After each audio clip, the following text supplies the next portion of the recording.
Policy, policy, policy. Policy, policy, policy. Policy, policy, policy. Policy, policy, policy.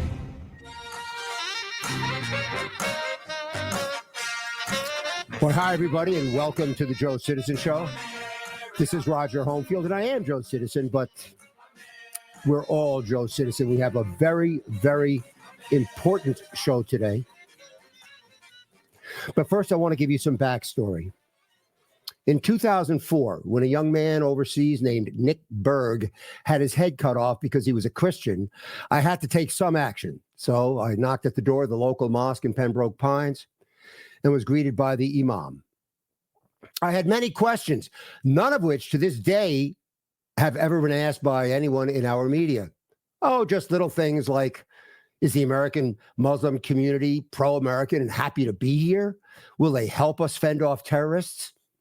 Well, I was invited on the Muslim radio, and I told them that, look, if you came to America to join us and be part of the American dream, that you're welcome with open arms.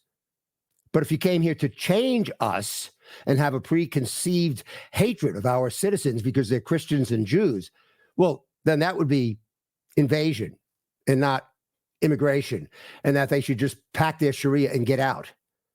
So I sought out experts in the field such as Robert Spencer, Dave Gobbets, Joe Kaufman, Daniel Pipes, Brigitte Gabriel, Walid Shobat, Steve Emerson, and many more. And it took me years and years to process the fact that my worst fears about the Islamist agenda actually paled in comparison to what I found out. And that was the reason why I founded the Joe Citizen Radio Show in 2010, because I felt the need to warn America. Now, recently, after the October 7th massacre, I was encouraged to revive the show because of the Muslim unrest worldwide and sparked by the Israeli-Hamas conflict. And that's true. And the threat of worldwide jihad is very real. But once again, no one seems to be paying any attention to that. And now Europe, it's gotten their attention in Europe, but it may be too late. I don't know. Today, we have an extremely important guest. His name is Robert Spencer. Robert Spencer is arguably the world's most foremost expert on Islamism and the danger it poses to America and the entire world. Robert Spencer is director of Jihad Watch. That's jihadwatch.org. He's a Shillman Fellow at the David Horowitz Freedom Center. He's a contributor and writes stunning articles on Front Page Magazine. He's the author of 28 books, including many bestsellers such as The History of Jihad, The Truth About Muhammad, founder of the world's most intolerant religion, and his latest book, Muhammad, A Critical Biography. Robert Spencer, welcome to the Joe Citizen Show, and thank you very much for being here. Thanks, Roger. It's good to see you. Robert, let's begin with your latest book called Muhammad, A Critical Biography. Most Americans know nothing about jihad because after 9/11, George Bush held hands with the imams, telling America we had nothing to worry about, and America went back to sleep. So can an average American who doesn't have much background or knowledge in this area pick up and read your book and understand what you're telling them? Yeah, I think so. But you're right, Roger, absolutely. It's been 20 years now. Americans have been thoroughly propagandized, lied to, misled about the nature and the magnitude of this threat. And so one of the things that Muhammad, A Critical Biography is designed to do is to cut through all the falsehoods that we've been told all these years and to show that Muhammad really is a character that you wouldn't expect to be associated with something as lofty as the founder of one of the world's great religions. Most of the time, people assume that the people who founded great religions were people who were holy, people who were very spiritual. But Muhammad was quite different, as the book demonstrates in many ways. Robert, are Harris and Biden risking igniting worldwide jihad just to get these votes in Michigan and Minnesota? Absolutely. Look, in the first place, they've betrayed Israel on a grand scale. They're financing the jihad against Israel because they sent $10 billion to Iran after October 7th. And Iran is the chief financier of Hamas and Hezbollah. So you've got the fact that it's the United States that is making this war happen at this point. And it's all just to get the votes in Michigan and Minnesota. This, however, is going to have negative consequences for years to come, because our other allies are going to see, well, America can't be trusted. If we end up on the wrong side of an election necessity, then we can get thrown under the bus just as easily as Israel was. Robert, how come we were lied to immediately after 9/11 by George Bush? And why has the lie continued to this day?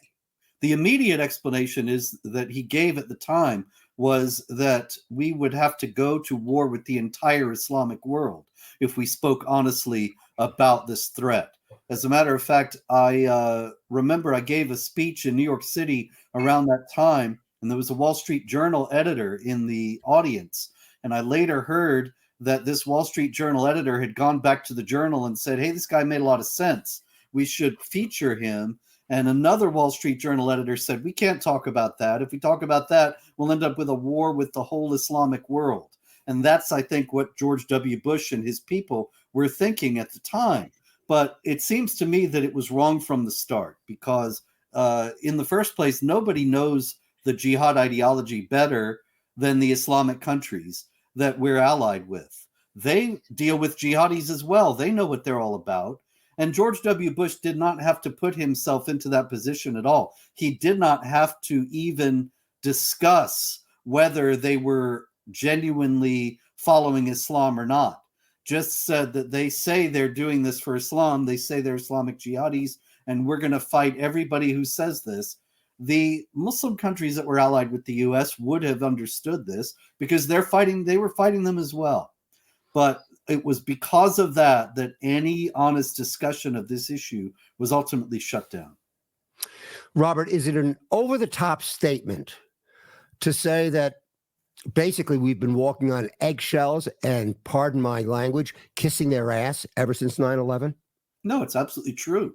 And it really came to a head in 2011, 10 years after the 9/11 attacks, when Barack Obama ordered that all the mention of jihad and Islam be removed from counterterror training.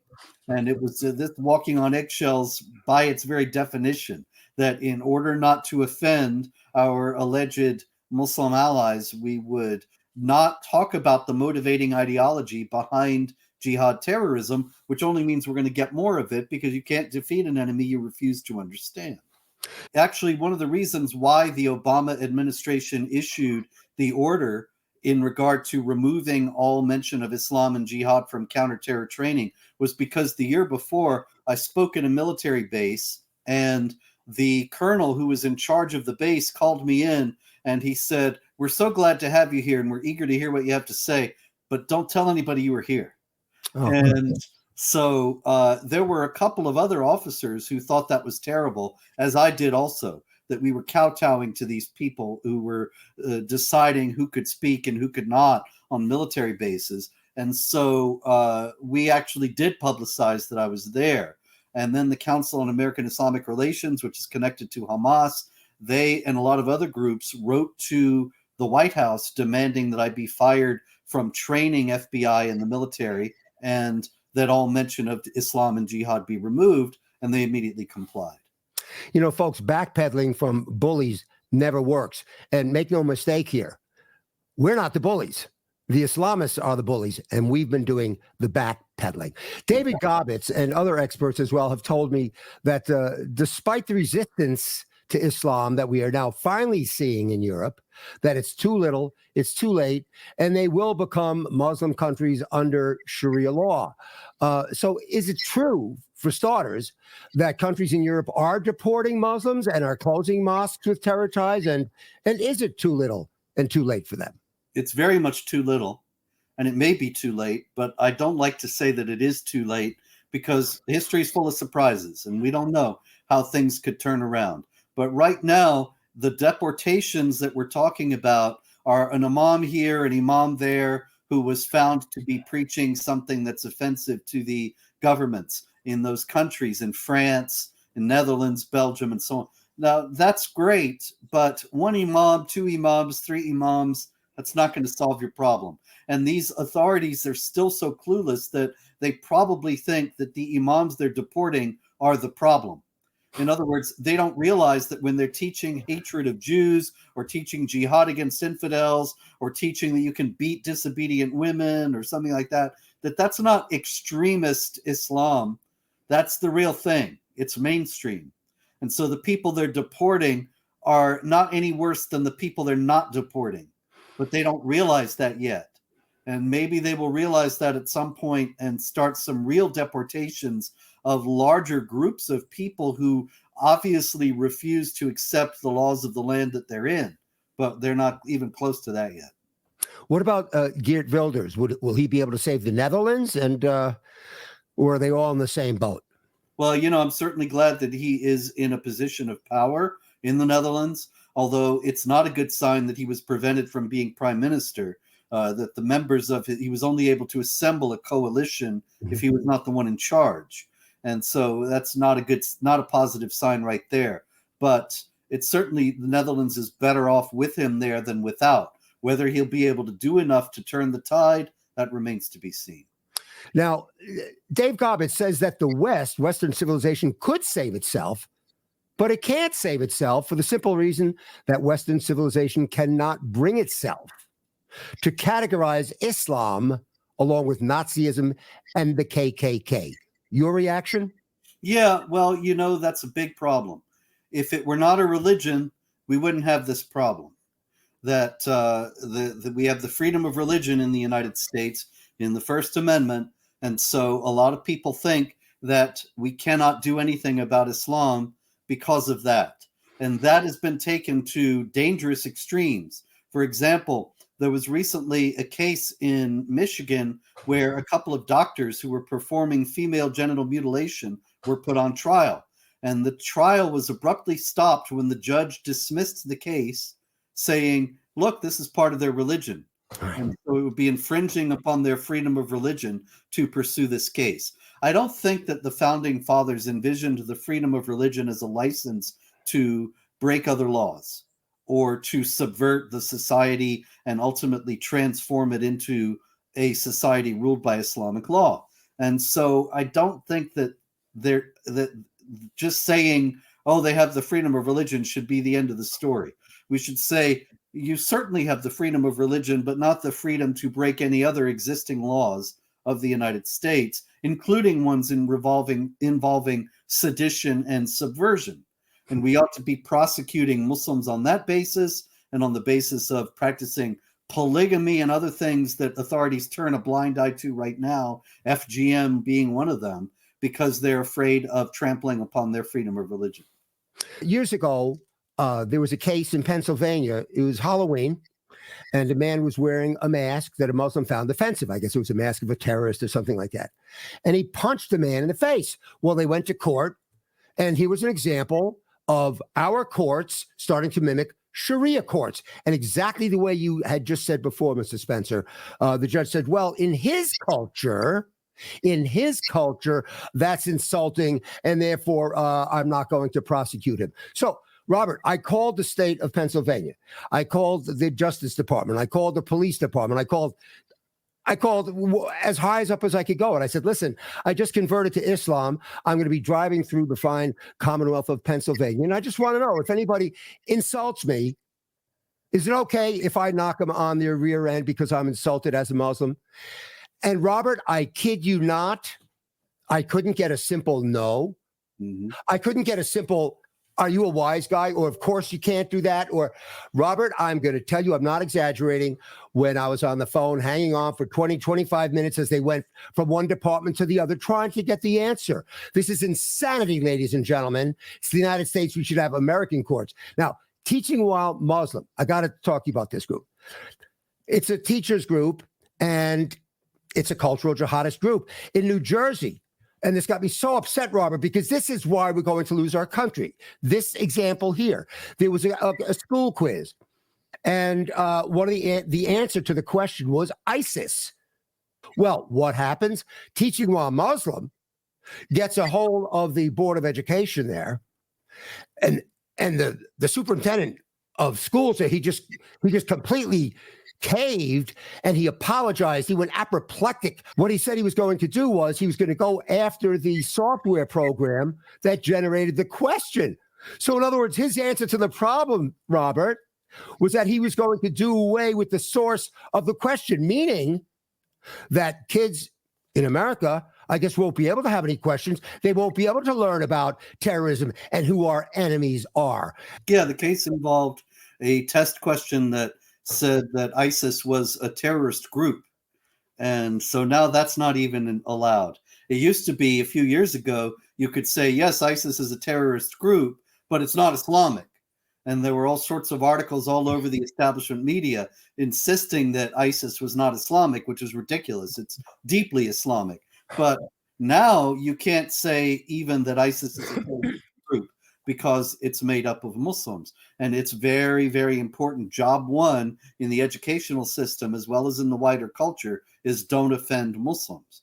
But this is going to be, if we carry this out to its logical conclusion, the end of the freedom of speech and of America as a free society. And also it will render us completely complacent and defenseless in the face of the jihad threat. I don't see why you can't insult. Look, I get insulted every day, Robert, right? But I don't get special treatment. And those two words are very important of why we're screwing ourselves, folks. It's called special treatment. We don't have special treatment in America. Now, Keith Ellison, he's the Attorney General of Minnesota.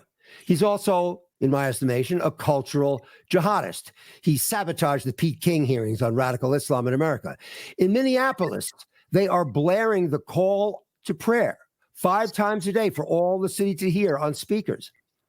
Now, Keith Ellison is on Kamala's shortlist to be the United States Attorney General. Will this not eventually lead him to indicting people who expose the truth about Islam for, quote, hate speech? I wouldn't be in the least surprised if it did.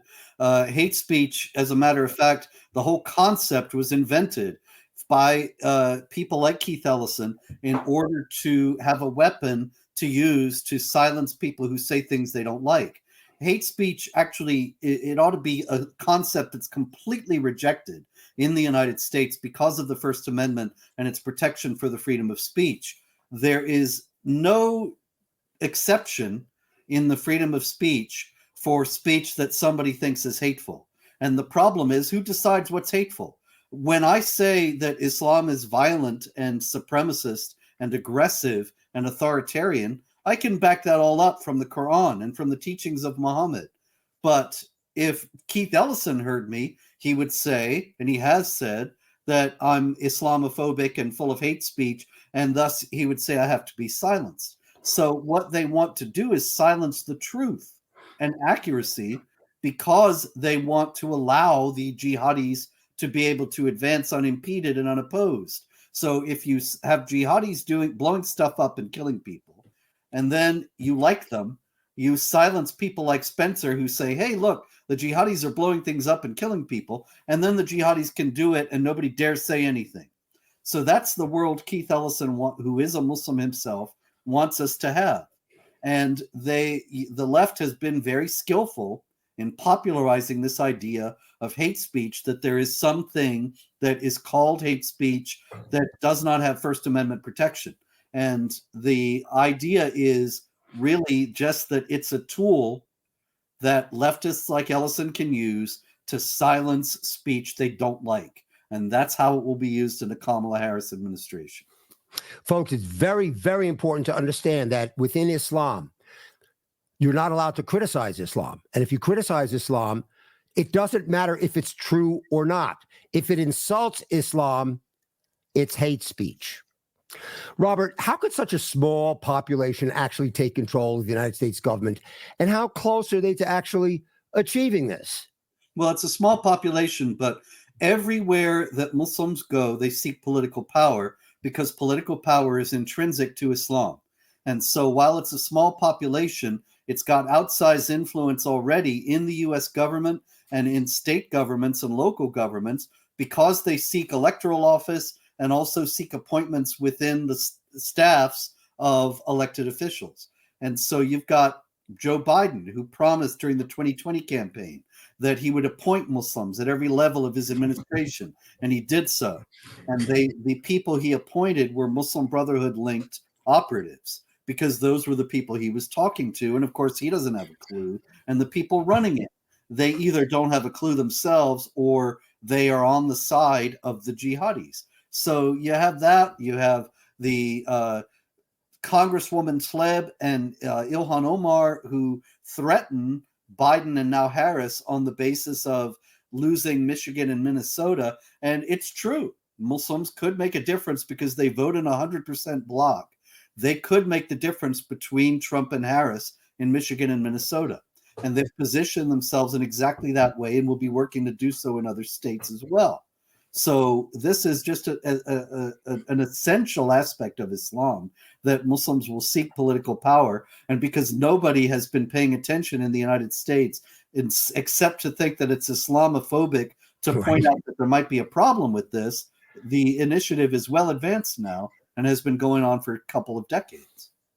And what's so insane about what you brought up about them saying, oh, we're going to be great, we're going to show how wonderful we are, we're going to put Muslims in every position, then they would look at you and brag that we have put devout Muslims, quote, devout Muslims into these positions, as if that's a wonderful thing, not understanding that it's in reverse of the other religions, because devout means, if anything, that they are that much closer to being a violent jihadist. If they're a devout Muslim, then they have to be Sharia compliant, and they have to follow through with jihad. Is that correct, Robert? There you go. That's it.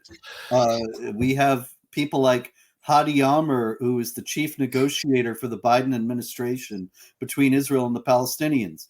And he's a guy who was agitating for Palestinian jihad while he was in college. Maher Bitar, chief counsel for the Biden administration, same thing. These people were with Students for Justice in Palestine, if I recall correctly. And that, of course, is a group that now is increasingly aggressive and violent on campus in menacing Jewish and pro-Israel students.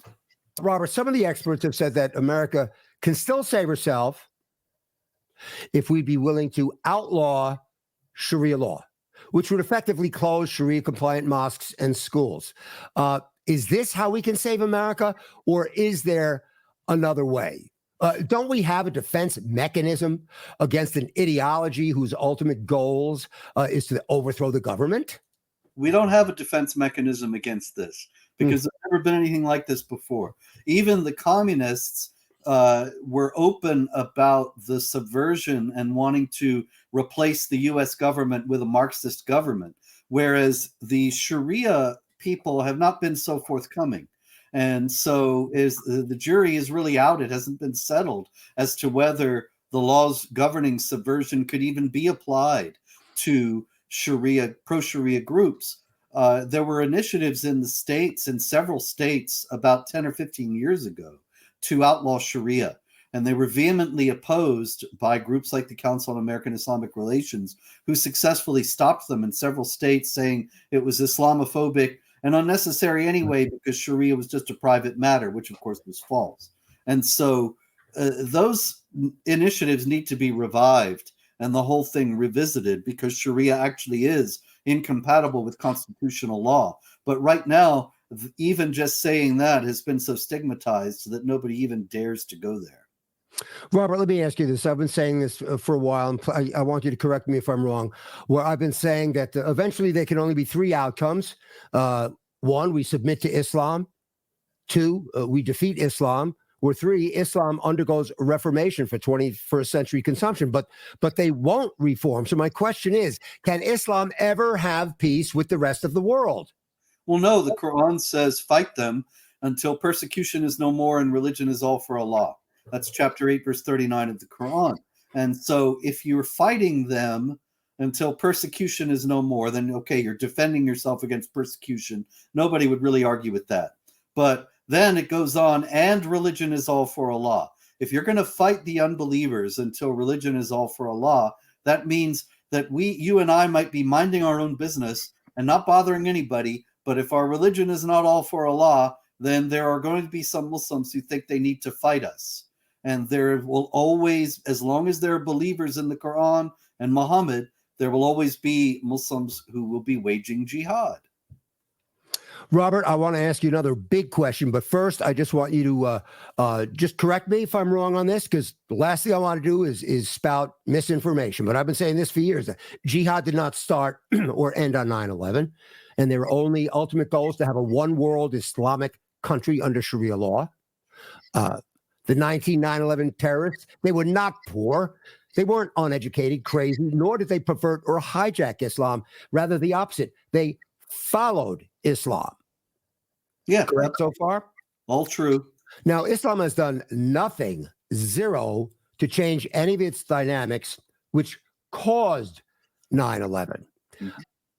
And that jihad, it just will never stop unless it is stopped. Is it fair to say that, Robert? Absolutely, yes. Because they'll keep on fighting till religion is all for Allah. So the only thing that stops jihad is if they're facing an enemy that they can't defeat, that has more than twice their strength. And so we have to maintain or restore our strength. That's the only thing that can manage this problem. Is it not absolutely critical that Trump wins this election? Because if he doesn't, we won't even be able to have a battle to wage. I certainly think that if Harris wins the election, then we will be essentially defenseless against all kinds of enemies, foreign and domestic, including Islamic jihadis. They'll feel as if they have a free hand, but also it might not manifest itself in violence because she'll be giving them everything they want. Yes. Without jihad attacks, but it could end up with a severe curtailing of our freedoms, particularly the freedom of speech, because that's something that offends Islam and is against Sharia. Obviously, the right to bear arms, which he's spoken out against, and so on. And so that would be a big disaster. Are there redeeming factors of Islam? Well, sure. Look, for most people, they go along with their lives. They may not even know about these aspects of Islam that we're discussing. For example, I have a good friend who for a long time was an immigration lawyer, and he brought a lot of Somalis into the United States. Now, I disagree with him bringing Somalis into the United States because a lot of Somalis are jihadis. But there is no denying the fact that a lot of the Somalis he brought into the United States, they were just ordinary people who wanted to live in peace, and they thought Islam meant being nice to people, being charitable, being kind, and so on. They had no idea about the rest of it, which is not to say they might not find out someday, but nonetheless, they didn't have it at this time. What's your most optimistic hope for America, Robert? That there would be a general awakening in regard to our national identity and pride, and that would go along with a determination to defend ourselves and to restore America as a great nation to the degree that we would turn around all these terrible trends that we face today and overcome those who want to destroy the nation. Robert, tell us about the book. Let us know about the name of the book again, where they can get it.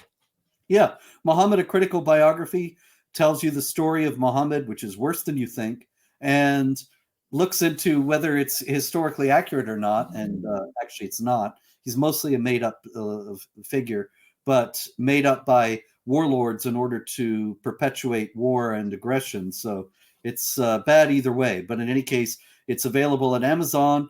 If you get it there, be sure to leave a positive review if you like the book, because they've been erasing positive reviews. And I keep thinking if they get enough, maybe they'll get tired and leave a few up there. But it's also at Barnes & Noble and wherever fine books are sold. Folks, it's so important. It's our lives. It's our children's lives, especially our grandchildren's lives. And we need to pay attention to what Robert Spencer is saying. And hopefully it won't be too late for America. Robert, I'm going to hope for the best for this election. And if positive things happen, I would love to have you back again. That would be great, Roger. Call me anytime. Well, that's an honor. Thank you so much, Robert. Robert, you are an American hero. Thanks once again. Thanks for being with us. You're kind. Thank you. Well, folks, I'm not really being kind. He really is an American hero because he's putting himself out there at great risk and danger. And he has been ever since 9/11. He's got 28 books on this. And he says it very clearly. He doesn't mince words. But as you can hear, he's a gentleman. He's a scholar. And he's exactly the kind of hero that we need. But hey, biggest hero in the world won't do anything for you if he's ignored. So, folks, we really have to be a little more diligent. If not for yourselves, think about your kids. Think about your grandchildren. Listen, folks, it's not too late. Let's just remember who we were right after 9/11, before the radicals came into power and split us all apart. Let's get out there and vote for the one man who will be willing to help this country. No parent wants to live to see their child die. And no patriot wants to live to see America die. We can never let that happen. This is the Joe Citizen Show. Thank you very much for being with us. They'll never stop spreading Sharia.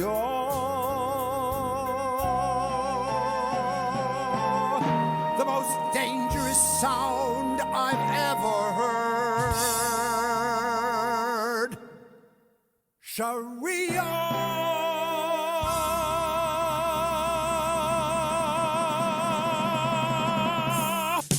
Bye-bye, so long, farewell. Bye-bye, so long. See you in November at the polls where we are gonna have our say. Better see you in November. It's our chance to throw these fools away. Counting the days till we're rid of you. Counting the hours and the minutes too. Bye-bye, so long, farewell. Bye-bye, so long.